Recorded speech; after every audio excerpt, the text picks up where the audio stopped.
Ladies and gentlemen, my name is Scott Casey Gale, and I'm the owner, the chairman, the creator, the founding father of the National Wrestling to today. I'm going to give you my W Raw and Smackdown Live reveal. I enjoyed both shows, but I thought Raw indeed was the better show this week. I don't care what anybody else says.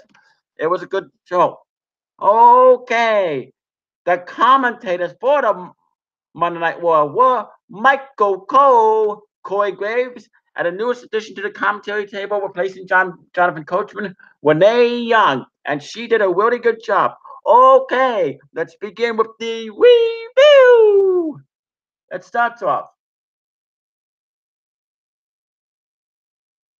It says Dolph Ziggler, Drew McIntyre, and Braun Strowman opened the show by leading a parade of Raw's heels, including Drew Gulak, for everyone wondering, down the ramp. As the rest of the baddies circled the ring and cheered, the Free bragged about beating up the Shield last week. Braun was referred to the other two as his dogs of war. Dolph praised the other heels for standing up to the Shield, and Drew talked about the balance of power shifting to them.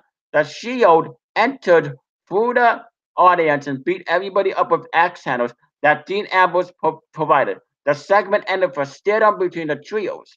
I thought it was a good way to open the show. I enjoyed it. I like stare downs applause. I enjoyed that.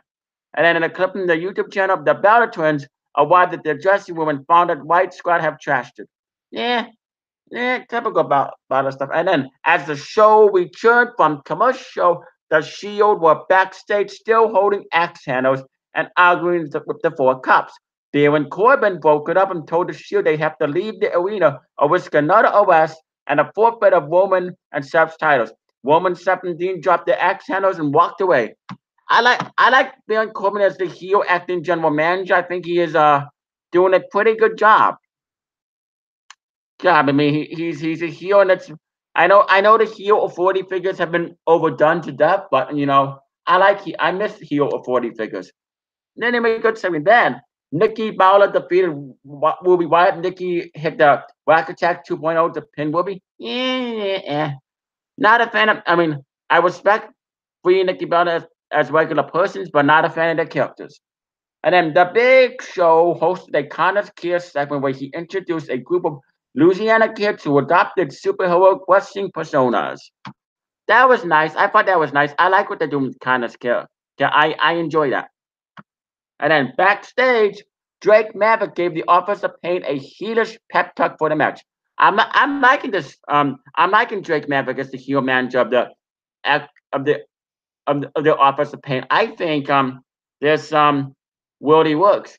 The reason why Drew McIntyre is because Vince McMahon thinks that Paul Ellering is too old to be on TV, and which I think is stupid. But Vince McMahon is old himself, but Vince McMahon is old himself, so he has no room to talk. And then the Offers of Pain defeated Waddy Ace and Nathan Bradley. The Offers toyed with the local talent before hitting the Super Collider for an easy pin. Also, everyone seems to be just calling him AOP now, which that that's short for Offers of Pain. And then a bunch of cops were standing around their paddy wagon when Triple H got out of his limo. Interesting. Triple H cut an in-ring promo about how he's gonna beat the Undertaker at Super Showdown, even though everybody expects Taker to win. Hmm. You know, in my opinion, there really is no need for another Triple H versus Undertaker match because the end of the era ended at a WrestleMania 28. In my opinion, they should have kept it. They should have kept it that way. But it is what it is. I'm a calm wrestling fan. So I don't mind seeing another classic match. And then Dolph Ziggler and Drew McIntyre defeated the B team. Go, go, go! Dolph and Drew simultaneously kicked Bo Dallas, and Drew got the pin. And Seth Rollins and Dean Ambrose showed up out of nowhere to beat up the winners. And then, good match, good match. Then Baron Corbin threatens to have Seth and Dean arrested, but they claim the Shield is gone because they put Seth and Drew. They're just Seth and Drew now wearing their own T-shirts. And then Seth brings up the sheriff of New Orleans, Parrish, who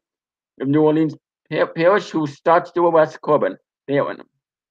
Interesting. And then Kevin Owens is supposed to have a match with Tyler Breeze, but beats him down before the. Well, then he says he's acting GM. Then he says that acting GM Baron Corbin got him to come back to Raw by telling and KO that he can do whatever he wants without repercussions.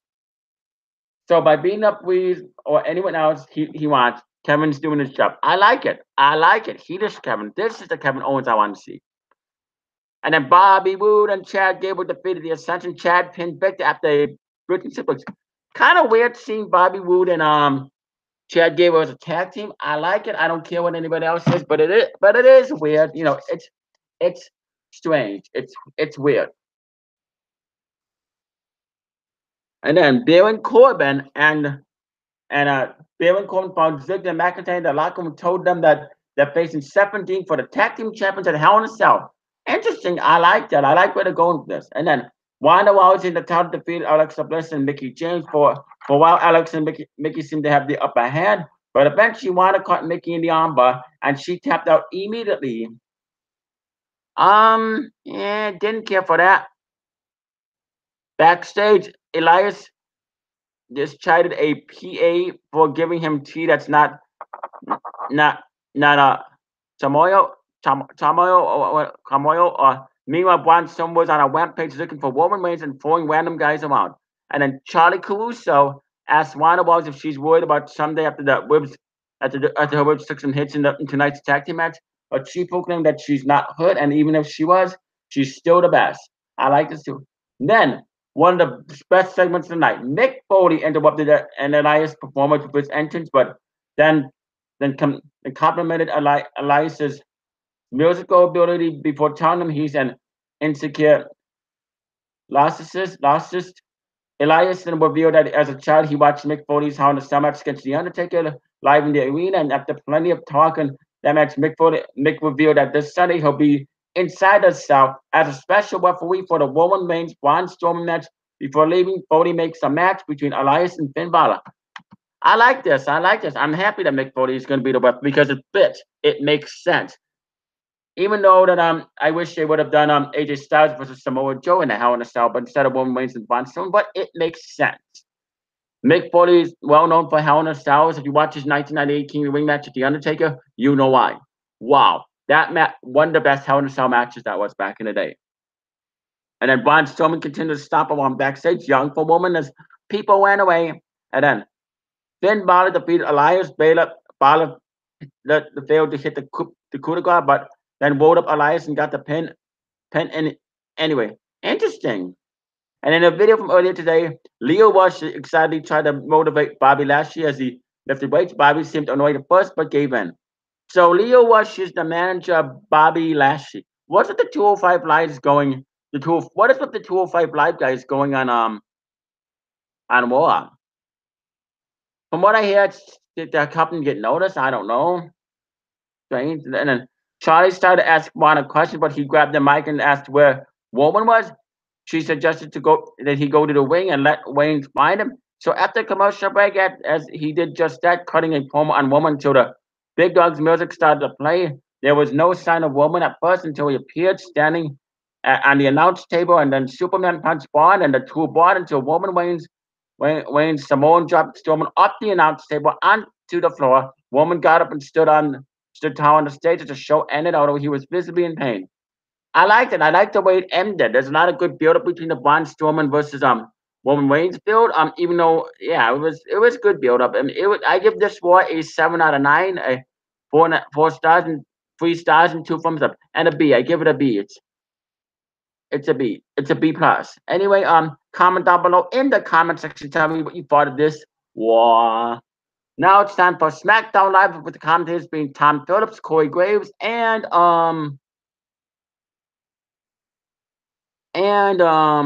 Byron Saxton. Here we go.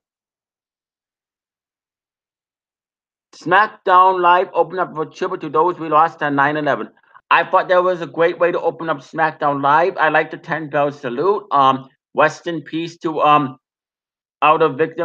Rest in peace to the families of the victims of on that terrible day. I mean, rest in peace, 9/11. That a day we never forget. A day we'll never forget. Like I said, we stand up. We stand up. We like I said, once again, rest in peace to the families of the victims of the horrible 9/11 9/11, 2001. That was a horrible day. My heart and condolences go out to the family and relatives and friends. Rest in peace. And then we start the show off with Jeff Hardy defeated Shinsuke Nakamura. Well, Hardy hit the twist of fate on Nakamura and climbed up to the top rope for the Swanton Bomb. Randy Orton knocked him off the top rope, causing the disqualification. Orton attacked him with a chair before Hardy turned the tide, hitting him with the chair and then connecting him on the Swanton Bomb. I thought this was a good match, a really good match. I liked it. Yeah. And then Maurice and Miz cut a promo on Daniel Bryan and Brie Balor. Good promo. I would enjoy Miz as a heel. I like Miz since 2016. I've become a bigger fan of the Miz than I was 7 years ago. And then AJ Styles talked about what he's going to do to Samoa Joe at Hell in a Cell in an empty arena before SmackDown. Again, I liked it. I liked this really good build up between AJ Styles and Samoa Joe. But what I really want I really think their match should be Hell in a Cell because their personal feel of their match should indeed be a Hell in a Cell. Don't you think, baby? Yeah.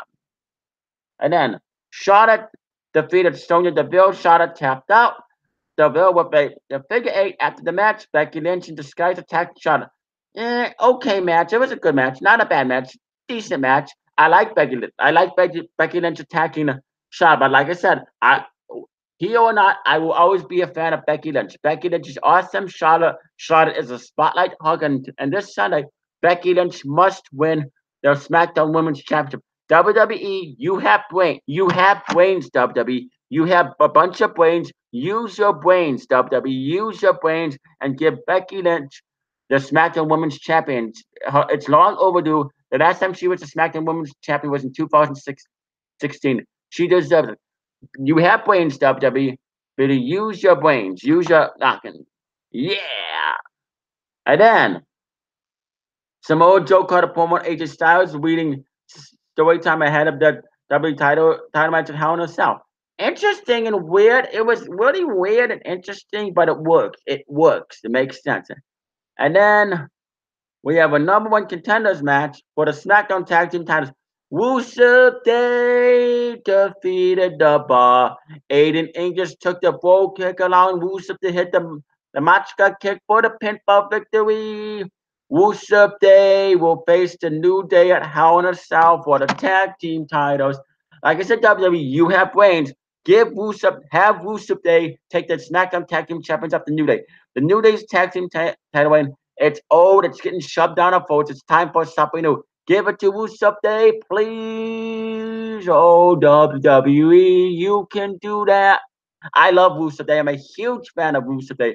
Hashtag Rusev Day must win the SmackDown Tag Team Champions. That's an order. Thank you very much. Mwah, yeah. And then Andre Cien almost defeated R-Truth, almost rolled up R-Truth after he was distracted by Carmella attacking Zelina Vega. Good match. I thought this was a really, really good match. I enjoyed it. And like I said, my heart goes out to Andre. My heart goes out to Zelina Vega.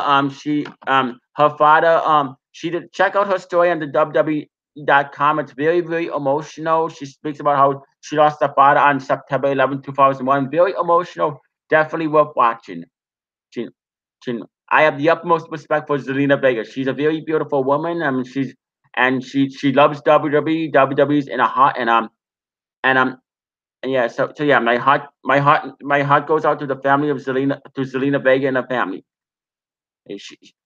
She's a very inspirational woman. And then weird promo. Asuka and Naomi made fun of the Iconics backstage. Okay, and then Balor defeated Maryse. Balor locked in the yes lock and Miz pulled her out of the ring off of Maryse to cause disqualification. Daniel Bryan attacked Miz, who threw him out of the ring into Balor. After a wild war, Balor closed the show by punching Miz in the face. Anyway, SmackDown kind of fell flat, but I would give SmackDown a 6 out of 7. It wasn't as good as as good as it usually was, but the build-up was good, but there were only 5 matches. I mean, I understand it because it's a 2-hour show, but they could at least give 6 matches or 7. But anyway, yeah, in my opinion, WWE Raw won this week. Yes, I think Raw is the winner. Even though I am a SmackDown Live guy, I have to go with War. War was the better show, and War had more interesting stuff. No. Anyway, I'll be back here later on the National Wrestling Shooters to do an Lucha Underground Season 4 episode 14 reveal and then a NXT reveal and a 205 live reveal. Yes, I'll do that. Anyway,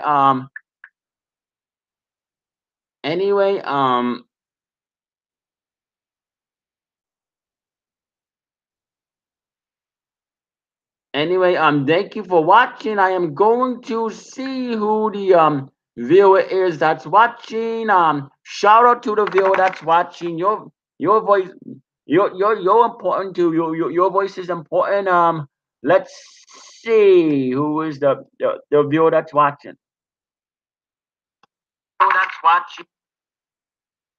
No comments, but I just want to say thank you. Anyway, I must all bid you adieu, good night, and goodbye, and bang, bang, bang.